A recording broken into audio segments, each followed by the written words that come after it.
Welcome to When Not Yet Becomes Right Now, the podcast where we dive deep into the moments of transformation, the times when not yet shifts into right now and everything changes. I'm your host, Jen Ginty, and this podcast is all about those pivotal moments in our life journeys. You know the ones, when the hesitation fades, when we take that first step, even if it feels like a leap. It's in these moments that growth and healing begins. Each episode will explore stories of resilience, moments of clarity, and the sparks that ignite real change. From personal experiences to expert insights, we'll uncover how people navigate the complex journey we call life and come out stronger on the other side. Whether you're searching for that spark in your own life or just curious about how change unfolds for others, you're in the right place. We'll discuss the ups and downs, the breakthroughs and setbacks, and how to embrace the right now, even when it feels out of reach. Because sometimes the hardest part of the journey is realizing that the moment you've been waiting for has already arrived. So take a deep breath, settle in, and let's get started. Trigger warning. This episode includes discussions of suicide attempts, suicidality, and child sexual abuse. These topics can be deeply distressing, so please listen with care and prioritize your well-being. If you need support, consider reaching out to a trusted friend, therapist, or crisis resource such as the 988 hotline. You are not alone. Hello and welcome to When Not Yet Becomes Right Now. I have a fabulous guest on today, my friend, and I met him through New England Podcasters, and he's an award-winning podcaster. The name of his show is Real Men Feel, and I'm going to introduce him. So Andy Grant is a best-selling author, award-winning speaker, and transformational energy coach dedicated to helping others find their light. As a suicide prevention activist, founder of Real Men Feel, Andy encourages men to break free from emotional isolation. With certifications in positive psychology, Akashic Records, Reiki, and more, he blends energy healing with personal growth. A survivor of multiple suicide attempts, Andy's mission is to show people that life is meant to be magnificent. So we are going to explore resilience, healing, and the power of emotional authenticity today with Andy. Welcome. I'm so excited to be here, Jen. Been looking forward to this for a while. Ever since you announced this podcast into existence, I was like, oh, I can't wait to be on this. Yeah, I'm so excited. Let's jump into it. What is your origin story? Well, I really wish I had some cool gamma ray lab experiment thing, and perhaps in the cosmic sense, there is a lab experiment aspect to this, but yeah. So I'm gonna really start at the beginning. My parents were high school sweethearts. My mom got pregnant in college, so they got married. Um, they only lasted like 4 or 5 years together. I have no memories of a family. First thing I remember is, my dad and police at the door, and it was a very acrimonious divorce. I was an only child, and so at the same time, my dad has been removed from the house, and it involved police and lawyers, and it was pretty ugly. Next door neighbor started molesting me. Mm. And I thought I think I was 5 or 6 years old, that if I told anyone, I'd be the next man kicked out of the house. Mm. So from an early age, I decided that the world wasn't safe. I couldn't trust people, especially men. And my dad would often talk about how high school were the best years of his life. And as an adult looking back, I realized he was 21 years old saying that. Like, that's all he had. But so I grew up thinking that, like, well, why would anyone live beyond the best years? Again, so I can clearly remember fourth grade, fifth grade, as I don't know why, but people in school started talking about how they would want to die, or I would never want to drown or things like that. And I didn't share it, but in my head, I'm like, oh, I'm going to die by my own hand. I will die before I graduate high school. Now, of course, with that mindset, depression and pessimism and apathy was all there. So, I didn't make it to high school before I first tried to kill myself. And, I believed that I was so broken, just so flawed. I never tried to get help. I just tried to die. And as early as 12, 13, 14, 17, 18, and then finally at age 19, I had attempted to kill myself using a means that already had not worked, but I tried that again, and I just started. I remember just when I realized it's still not working, and I'm just but like I don't know how to live, I don't know how to die. I'm just such a mess. I can't get anything right.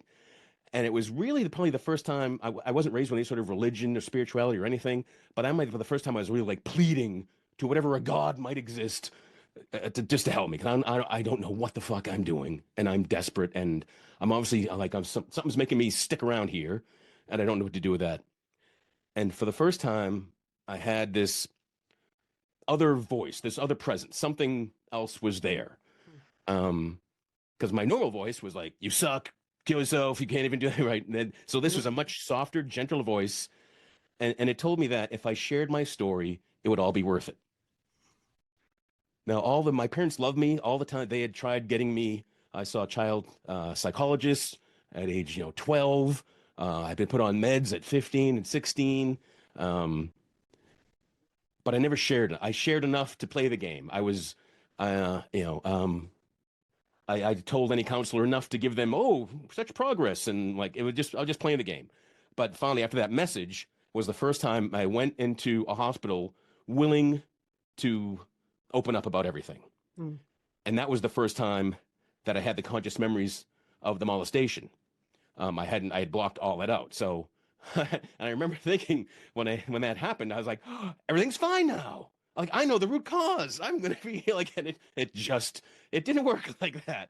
Um, you know, there weren't any attempts through college. When I finally went to college, I had 2 years of just bumming around and trying to off myself between high school and college. I finally went to college, and again, I would make plans and have, well, before graduation, I'll come here and I'll enjoy stuff, but then I'll kill myself still. Um, and that was kind of this thinking that became my default mechanism. Whenever I can remember like getting a flat tire, and my first response was like, I'm gonna freaking jump into traffic and get rid of this. I'm just like, everything was too much. Yeah. Like I had so many final straws. It was ridiculous. I keep nodding my head because we have such similar stories. It's amazing like we're parallel in our journeys, it feels like. Yeah, and unfortunately, I hear that from a lot of people, Mm. and so because I find that the best way to prevent suicide is to talk about suicide. When I was a kid, the only time I met anyone else talking about wanting to die was in a mental hospital. Yep. So that just made it seem even more crazy and foreign and wrong. But it's not. It's very rare. Like I've met maybe 3 or 4 people in my life that claim to have never had a suicidal thought. Wow. And when I meet people that, if they, especially it's parents that lost a child to suicide, they'll often be struggling with like, trying to understand it. And I always tell them, don't. If you can understand why he died, celebrate that. Like there's don't try to get in there. But and again, in my experience, and I'm careful to say now that I believed I wanted to die. But it's really that I convinced myself that people would be better off with me gone. Um, my dad would often my dad is in his attempts to tell me how much he loved me would say like he wanted to go to Woodstock but I was born so he didn't, and he wanted to be an outlaw biker but he couldn't because I was there, and it was all to like he didn't do all these other crazy things because he loved me so much. But what I took was I've destroyed my dad's dreams. Yeah. And again, this burden, this again this just broken, unlovable, unfixable mess of a person. And oh, I finally, actually, when I met my wife and got married and was really trying to right the ship for good, and Mhm. very into personal growth and energy work and all these things. Because people would always tell me that, Andy, the suicidal stuff, it's not even you. It's not even your energy. It's other things. I'm like, great. What the hell does that mean? Like I was not raised with any of this stuff, but my grandfather and great grandmother both died by suicide. Wow. So I felt like Lieutenant Dan in Forrest Gump, that it's my destiny. I really thought those thoughts came back because I'm supposed to act on them. Hmm. And I'm very glad that I was wrong. I am too. Yeah, but I grew up. My worldview is life sucks, then you die. Yeah. That was it. I look forward to nothing. Um, And that's what, so I recently just got back from Africa where I bungee jump and I visited this place on top of Victoria Falls, the largest waterfall in the world called Devil's Pool. We can just sit right at the edge, and it was the scariest thing I've ever done. But there's such this weird, like I've stood on buildings wanting to jump to my death, and something didn't let me do it. And it's so different when I'm standing on the edge of this bridge in Africa, 111 meters from the bottom of a gorge. There's just like I felt safe, and this is just fun. It's such a weird, different thing, but I don't know if growing up suicidal makes me like more fearless than the average person. Because yeah, I don't fear death. Like I don't want to mess it up, and that's what kept me from lots of suicidal plans, and I wouldn't take actions because I didn't want to injure myself.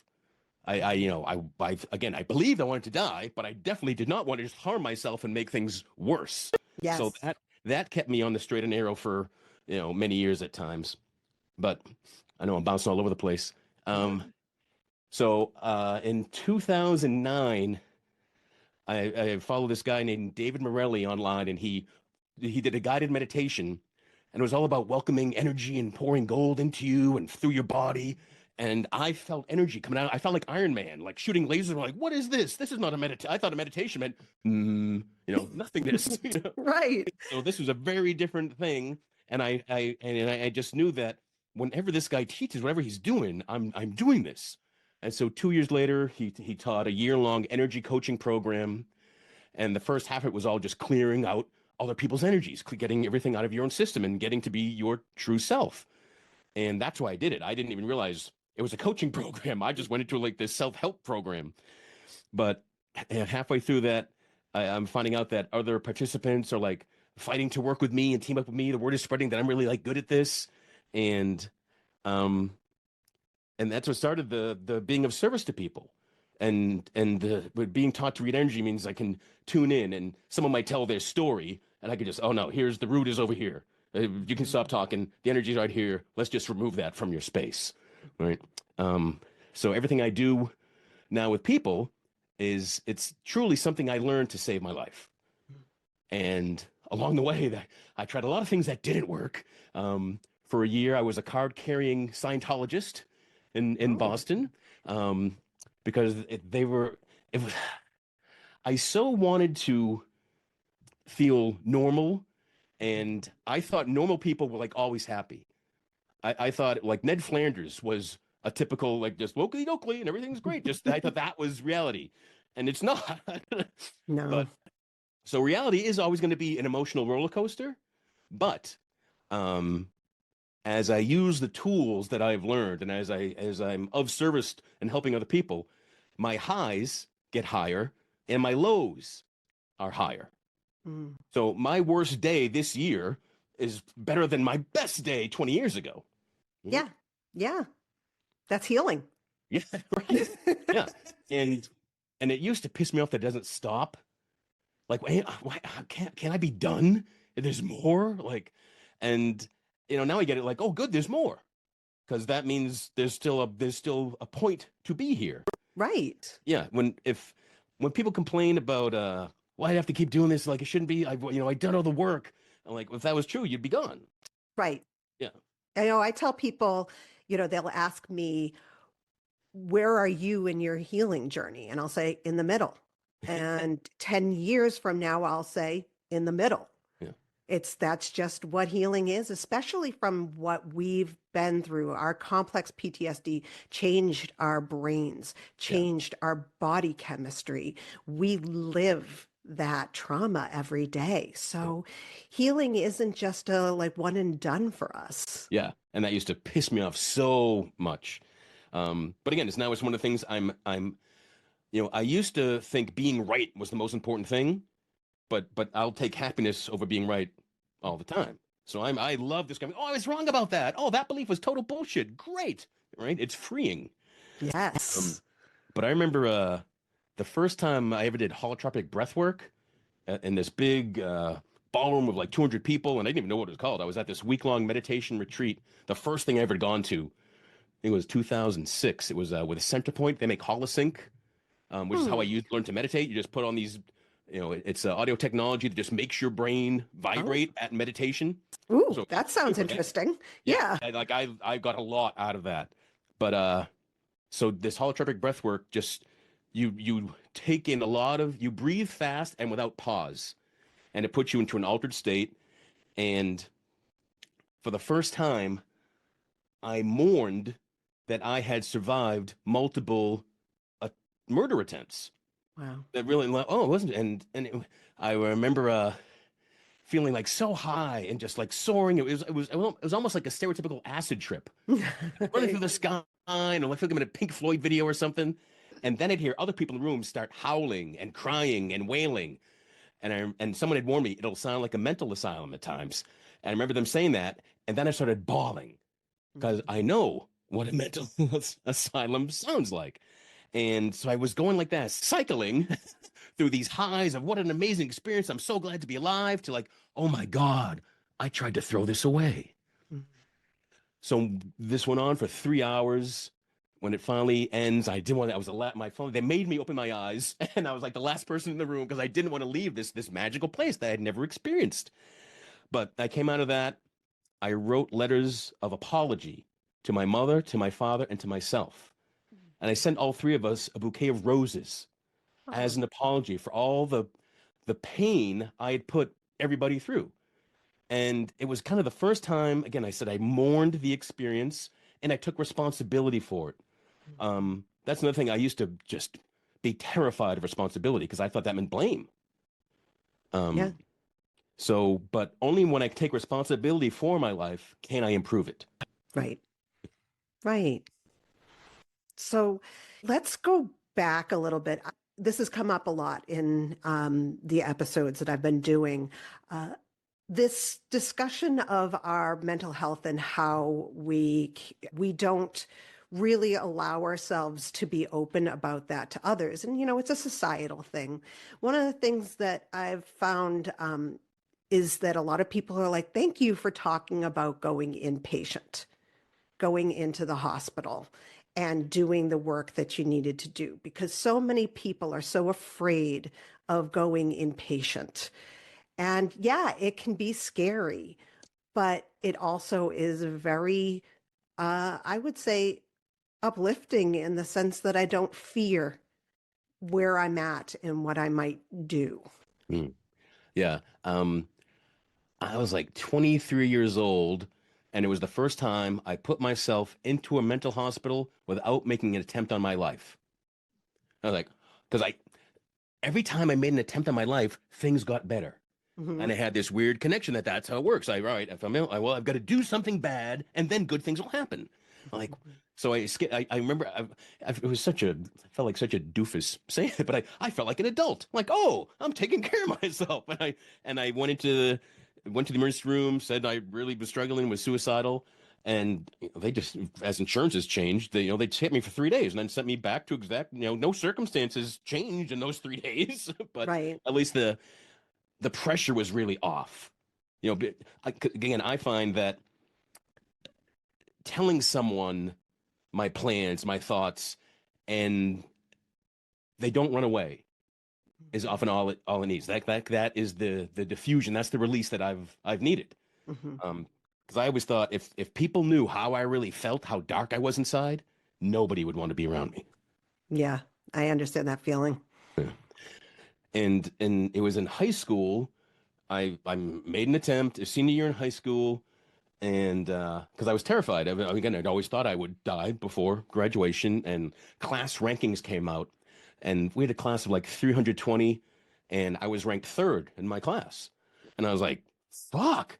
Like this is ridiculous. I'm not trying. I'm like, this is bananas. And so I thought, I'm just an idiot in a sea of bigger idiots. Like, so I tried to flunk and tried to stay back. And then so they made the attempt, and I was gone for like 6 weeks. And even when I came back, I just didn't go to school. I didn't give a crap. But every teacher kept giving me A's because they knew if I was there, that's what I'd get. Except this one teacher that gave me D's.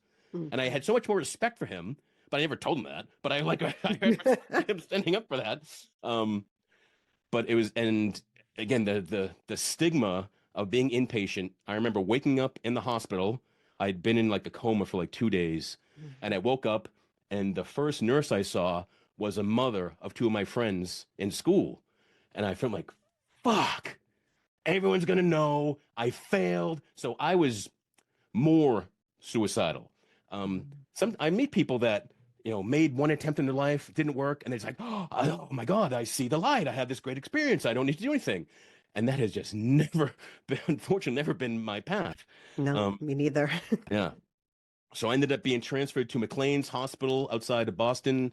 At the time, I don't know if it's still supposed to be the world's best, and It is. yeah, Yeah. they were like Yeah. they were legit Saudi princes there with me, and that I met and hearing about one guy was from Kuwait, one of the things I've never heard of before. It was all before Gulf War and stuff like that. But uh, I had a really bad experience with medication, so bad that they told my parents a friend must have smuggled in street drugs to me. As an adult, I got the records, and in all the records, it says toxic reaction to the things they gave me. Mm. But if the people get the shakes with lithium sometimes, I had full body tremors. I was out for a walk and my legs stopped working, and people had to carry me back. And then that night, I had full tactile hallucinations of spiders walking up me. I'm like, I see it, I feel it, I know it's not real. And people just stayed up with me all night as I like described all the things I was seeing, and they gave me all sorts of neurological tests. Never came back to an answer with us. So my parents finally agreed. Like I left against medical advice because just the support I was getting was not helping me.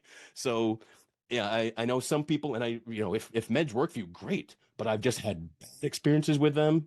I'm not on anything now. I've been on antidepressants at times through my adult life, and often just to give me a new ceiling or a new Yes. floor rather, Yep. and then they work. I can feel them, right? Yeah. Um, but yeah, I was sure that life was over. I was sure that everybody in school was talking about me, and I recently met someone I hadn't seen since high school last month, and she had no memory of me attempting things in my life. It was just hilarious. I'm like, wow. Like I think we all assume other people are judging us, but everybody is judging themselves so much they really don't notice other people that much. No, no, no. It's interesting, going on Facebook and getting reintroduced to people that I knew back in high school. And when I started to post about my own circumstances, about my life, I got so many people saying I had no clue. And I had had the same thing where I would have an attempt and then I'd be away at McLean Hospital and throughout high school, and nobody noticed. I mean, my friends did, of course. They came visit me, that kind of thing. They knew, but nobody else noticed. Yeah.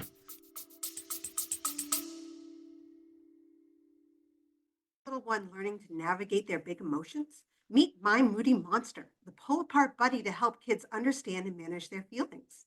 With its fun, interactive design, Moody turns tough feelings into teachable moments, giving your child a playful way to express themselves. Whether it's after a rough day or when those big frustrations hit, Moody is there to lend a hand. Perfect for calming down or even just a cuddle, My Moody Monster helps your child communicate their emotions while learning healthy coping skills. Go to mymoodymonster.com to learn about Moody today. Yeah. It's where we can be such a big deal in our minds for good and ill. But Mm-hmm. yeah, but that's also people not noticing that's kind of what fueled my attempts. Mm-hmm. Like, yeah, sure, the people that know me, you'll be upset for, a few days, but then it's just like I moved. Like I really believe people would be better off. My parents would be worried about me. Friends wouldn't be concerned if I disappear for time. You know, it's when my wife's best friend married one of my best friends, and then she tried to set us up. So we were set up on a blind date, but it wasn't even a date; it was just a meeting. And my wife was told that he's a sensitive guy. He's a really nice guy. And I hate that. Like I can call myself sensitive, but if I hear from someone else, it sounds like a put down still. Yeah. Yeah. Yeah. Man, it's so interesting how when we're stuck in that mindset of people will be better off without me. I did the same thing throughout. So during my high school years, I was also putting my abuser in prison. So I was going through this, court system and being re-traumatized over and over and over again. And that mindset really comes in. I used to say to myself, well, I'll never make it past 15. I'll never make it past 18. I'll never make it past 25, and just kept going. Once the birthday hit, Yeah. I'd be like, well, I won't make it past 25, so it just keeps going. And it really does set us into this thought process that we just don't really matter to the rest of the world. Yeah. And as I've gotten more into spirituality and energy work, I've done things like taking myself. Well, one thing, and I'll share this because I don't recommend it. There was a big time of like you couldn't trust childhood memories, and lots of things just made up. So when I was 30, I went to a hypnotist to hypnotize me back to being 5 and 6 to see if I was actually molested, and that was horrible. Like there were more, like it took, 1, 2, 3, I was not back. Like she had to cancel her next appointment and keep working with me to get me like, I am not here. No, I'm still there. All I can see is that guy. And like, get me the heck out of here. But so don't do that. But Yeah. yeah, yeah. But again, there are so many mixed messages out there you can't, that don't trust memories and things are made up. But it almost doesn't matter what really happened. It's the wound that we carry. It's the label that we each decide. But I don't think anyone can go. Everybody's traumatized. It's all varying degrees, little t's, big t's, right? But it's more, what do we decide that trauma meant? Like I didn't think I had depression. I thought I was depression. And periods of joy and when I was happy, I thought that was the lie. That was the illusion. So again, glad to be wrong about that. Life is meant to be magnificent. Life is meant to be joyous. And it was really a big key for me was when I finally got that I was more than just this meat suit. I wasn't just a random collection of bad chemicals, which is what the first psychiatrist I ever talked to said. And he gave me like no hope. Just like, oh, you're bad brain chemistry. Take these pills. Good luck. I was like, the fuck is that gonna do? Yeah, So that's awful. yeah. But I've also, when I was willing and wanted to get help, I've met some great people. And I always counted the suicide attempts that ended up with me in a hospital, that those were all I considered were my attempts. And I think that's 5 or 6. But I met a doctor once who said, anytime you have the intention of harming yourself, that's a suicide attempt. And I don't know about you, but I just all the times driving drunk, all the times I would try to ram into a loading dock and didn't. Times I stood on top of a tall building and wanted to jump and didn't. Like I never counted those, but if I do, like I'm like, good God, I mean I've survived hundreds of attempts. If it's times that you wanted to, or again, thought you wanted to die. Yeah, that makes sense, actually. Yeah. I should really actually consider that myself. But Yeah, it can be a long, intimidating list if you yeah, really like, how was that? But it also can be liberating. But yeah, we are all meant to be here. We are all God, right? Life is meant to be joyous and magnificent and great. And we are the only person that can right our ship. And again, that's by taking responsibility for it. Nobody else can fix you. And mostly because I would say you're not broken, right? We're mistaken, we're lost, we're hurt, we're wounded, we're suffering. Usually more, again, I suffered more at my own thoughts than at anybody else's hand. Does that make sense? yes, yeah, absolutely. And so the first book I ever wrote was about positive affirmations and like how to best use them, because I took a positive psychology program, and the professor was first like, the one thing I could do is affirmations don't work. And then I'm like, no, I discovered Louise Hay, and affirmations like were one of the things that turned me around. The book You Can Heal Your Life was again the first time I heard like what? And like thoughts become things and my emotions aren't first and it's not chemicals that start it all. And so that was miraculous. But I wrote the affirmation stuff and all inspired because he said they didn't work. And what I love about affirmations and gratitude journaling, which is something else that therapist told me for 20 years before I finally decided to try it. And everything I do on a daily basis to keep myself sane and of service and alive and active are things I made fun of for years. I thought a gratitude journal meant, I was going to have my little princess, this sparkly pencil and glitter paper, and like, well, come on, this isn't real.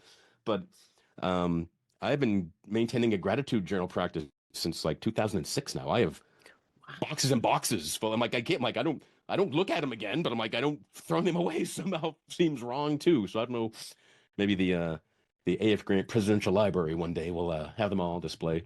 There you But go. yeah, but what I love about affirmations and gratitude journaling, there's no barrier to entry. You don't need special training. You don't need anything like that. For me, affirmations, the power of them started trying to hold my own gaze in the mirror, which I could not do at the start. And then just saying, Andy, I love you. Mhm. And I could not do that. It took me weeks to be able to do that. And I suggest if you're a user of positive affirmations, if they're all easy to say, you need to change them. That resistance that comes up, they're like, this isn't true, this is nonsense. To me, that's the healing. Mm. So choose affirmations that challenge you for things you don't really have, to let all the negative thoughts and bubble up, and that's how you can release them. That's really powerful. Yeah. Yeah. So now again, I feel goofy when it happens, but I appreciate it happening. When I catch myself in the mirror, I'm like, hey, yeah, I love you. And it's just in my head and no one knows. And um, another secret weapon I have for my own happiness is skipping. When no one's around, I'll like skip to my mailbox because I can't be in a bad mood and skip. It just, and it's also like Yeah. why I love roller coasters. To me, a way to prove that depression isn't just some chemical thing, put people in the front row of a roller coaster. They won't be worried about other things. Like No. you won't be depressed while you're going on the ride, right? So No.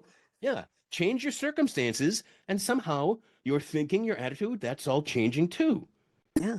And all circumstances are temporary, but I always get in the most trouble when I personalize circumstances, decide that they are a reflection of who I really am and that they won't change. Mhm.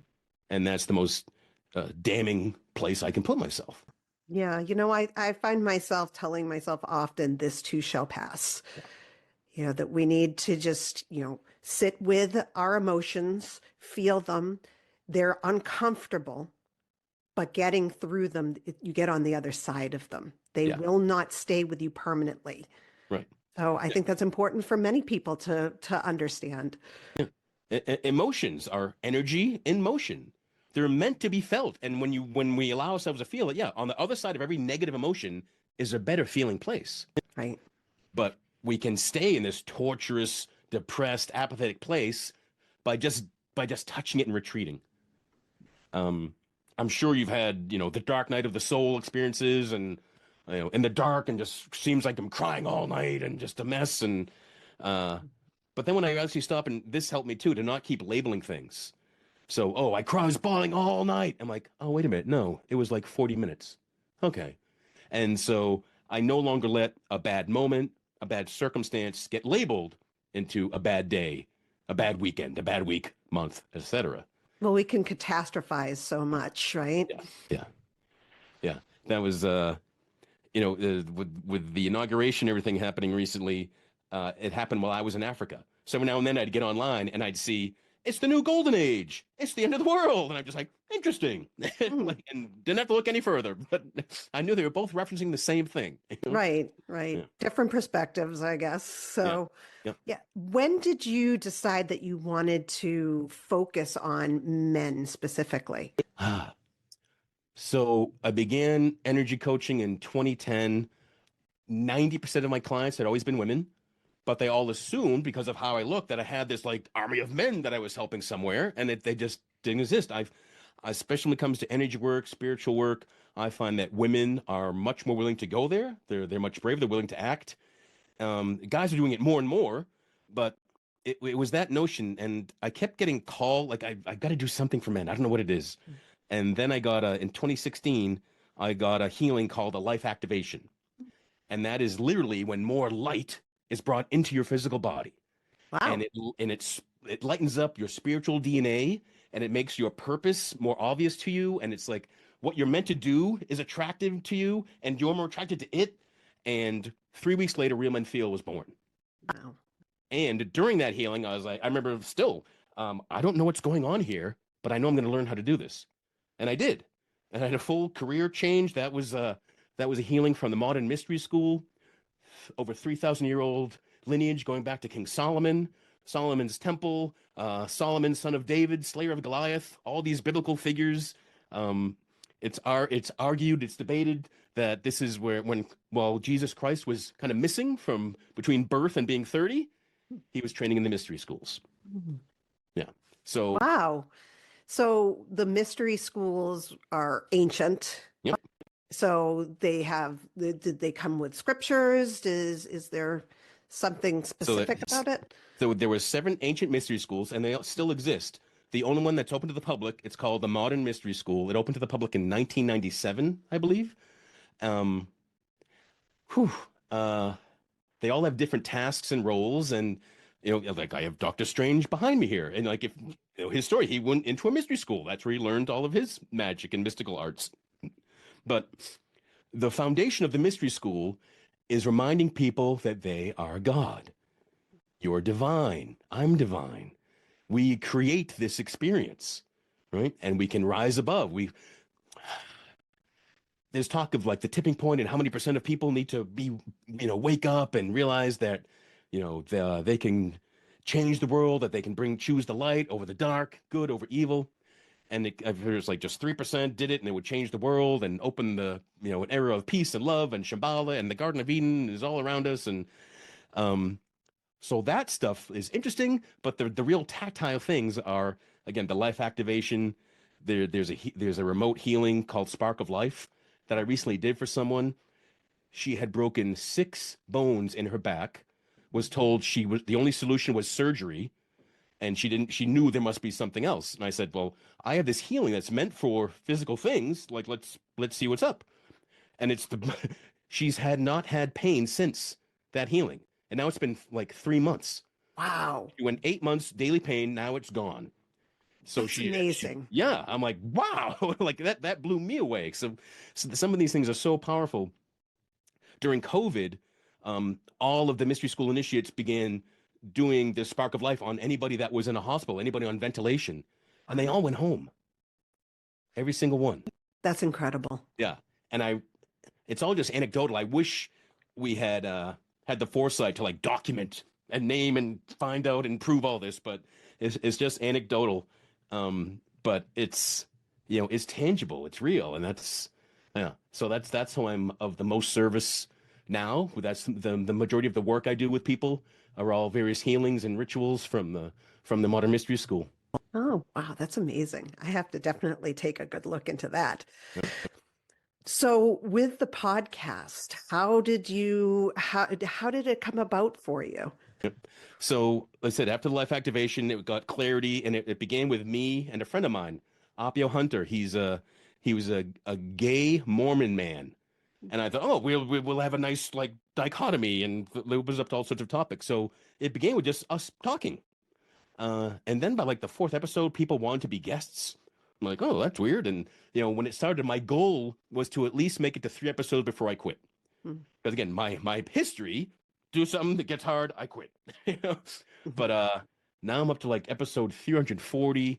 Appio dropped off. We were together for like the first 100, and now it's just been me. It was mostly just a time commitment for Appio. But yeah, all those old episodes are still there. Every now and then I'll meet someone that I just found you this week, and they'll go back and start in 2016.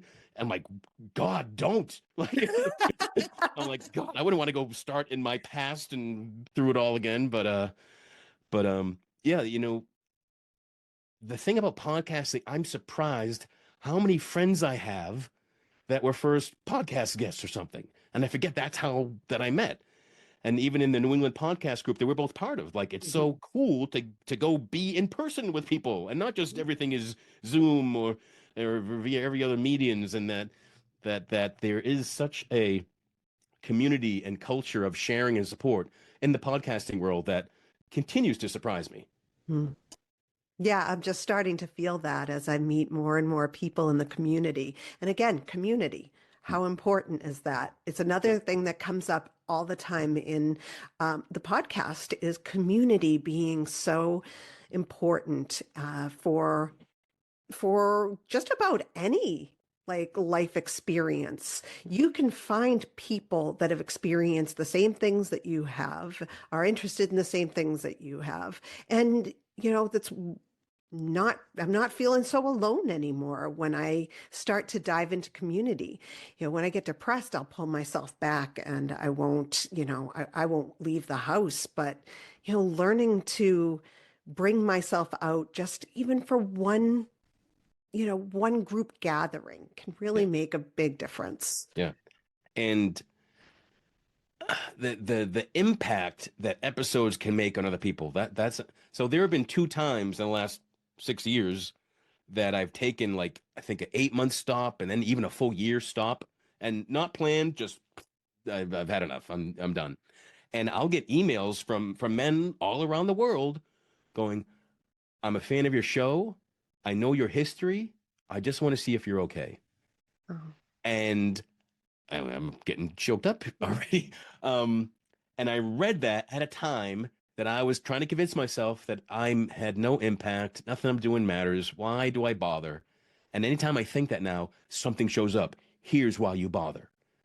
And I don't have it next to me. So there's something I advise clients, and I have it. I have a specific special journal that I call Evidence of My Magnificence. oh, I And it love has, that. yeah, it's where I print out the reviews, the feedback from that one person, the thank you card. It's all just full of that. So, and the idea is that when you're feeling pointless and useless, you open that evidence of your magnificence, and you can't keep lying to yourself when you're reminded by that positive impact that you have made on the world. Yeah, that is so, so powerful. It's amazing. So, there's so much that you work with. What is you had said that working with people, what was the light? Oh, the The life activation? the life activation. Yep. That's probably, you said that was the biggest thing that you work with people. Are there Yeah, any that other parts that you like to work with people? well, so that opens up more things. Another really cool thing I do is soul retrieval. Hmm. Anyone that's been had a near-death experience, a big traumatic experience, it truly makes a bit of our soul splinter off and like run for cover. Wow. And soul retrieval is inviting it back. And when I've received this, has been amazing.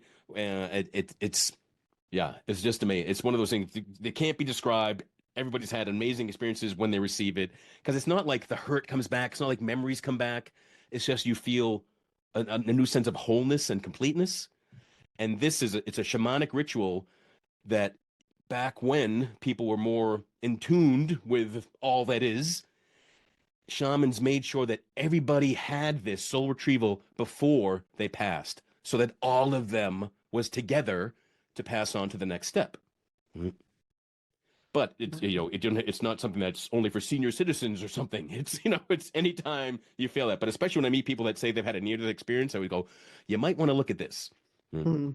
But what you would ask about the scriptures and things of the mystery school. What's unique about the modern mystery school is that it is all mouth to ear. It is all taught live. The majority of healings can only be done in person. So whenever when I'm on podcasts and talking to a global audience, when people reach out to me, like I'll play matchmaker. I'll find someone near them. They go, here's someone out there. Go connect with them. Get this. If I ruled the world, everybody would get a life activation, because what this world needs is more people on their purpose, Hmm. more people full of and shining and sharing their light. That's it. Yeah. Yeah. And again, it's all the things that uh you're like, oh, we're stardust, we're beings of light. Like I'm like, oh, nonsense. I'm like, oh my God, it's true. Now I have real experiences of this, and it isn't nonsense, and it's not just woo-woo and crazy stuff. It's been there for thousands and thousands of years. Uh, the mystery school was created in Solomon's temple over 3,000 years ago.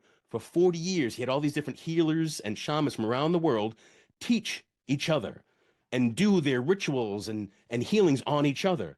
And only what worked for everybody and that could be learned by everybody and didn't come with some specific dogma of belief, that became all the healings in the mystery school. Wow. Yeah. So It's incredible. yeah, it's cool. But yeah, you can't buy a book, you can't watch a YouTube video. It's just a human being passes it down to you in person. And again, I used to think like, wow, that's so inefficient and silly, but it's different. Um, It's how it was meant to be. yeah, It's again, well, back to community. communication. Yep. Yeah, Communication with community. Exactly. yeah, Yeah. yeah. So tell me, what advice would you give someone that, is in the depths right now, who they're feeling, suicidal ideations are coming and they're not sure where to go next? Yeah. Don't keep it a secret. Mhm. Find someone safe that you can admit how low you are feeling. And if you don't have someone in your life that you can do that with, if you don't feel safe with that, call a suicide prevention line. Like I've called them and just like, I just feel like this and they listen. There's not judgment, but again, I find the worst place for those suicidal ideation thoughts, those punishing thoughts, is staying in our head. That rumination, voicing it, even writing it down. Find a way to get it out of you. Um, Another just a tool I love is a rebounder, those little mini trampolines. Yeah. So I use that, and even Tony Robbins, Brenda Bouchard, they all use this before they go on stage to get them psyched up. Because in that moment of it's like it's like skipping. I can't be miserable in that brief moment of weightlessness, and that just this childish joy comes up, and I'll do that between clients to kind of clear my space. But there are so many little simple things you can do. And again, gratitude is powerful, and I know when I've been depressed and sure that I believed I wanted to die, there was nothing to be grateful for. Nothing. Only when someone forced me. I'm like, all right, I'm grateful I have this pen. Fine. Like, whatever, but start with something. And it might be, after you tell someone how bad you're feeling, because silence kills. Yeah. Speaking, sharing, that's what keeps us alive. Mm-hmm. But yeah, find a way to let someone know. Don't hide how bad you're feeling. And if someone comes to you and tells you, like, again, everyone has the ideas. Plenty of people have ideas. If someone is set up to take action, that's different.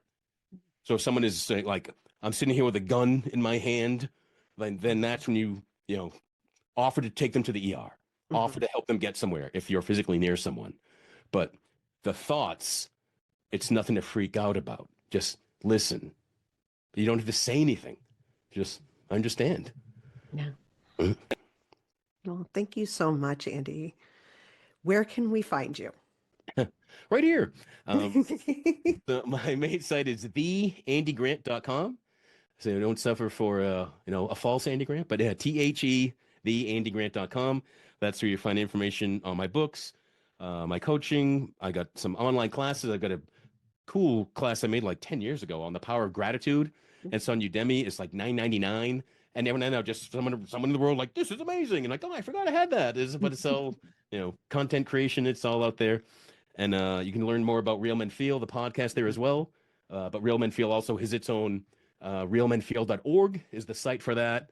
I'm most active on Facebook and Instagram. There's the Andy Grant on Instagram is me. Real Men Feel Show is the Real Men Feel Show on Instagram. And that will all be in the show notes so that everybody can feel the power of Andy. Awesome. Well, thank you so much for being on tonight. Yeah, and I want to let people know that I was a half hour off So thank you for putting up with my brain fart and not knowing how to tell time anymore. You know me, I'm laid back about that stuff. Thank you. I am so happy that Andy came on the show. He has so much wisdom, and he's not alone in his experiences with suicidality and mental health. As he said, there are many of us who have gone through similar experiences in our lives, and it is important to remember we are not alone. Andy's journey of finding healing and emotional authenticity is a true testament to the power of our own human souls. I highly recommend checking out Andy's award-winning podcast, Real Men Feel. The stories you will hear and the guests on the show know the power of our emotions and learning that they are giving us the information we need and that they too shall pass.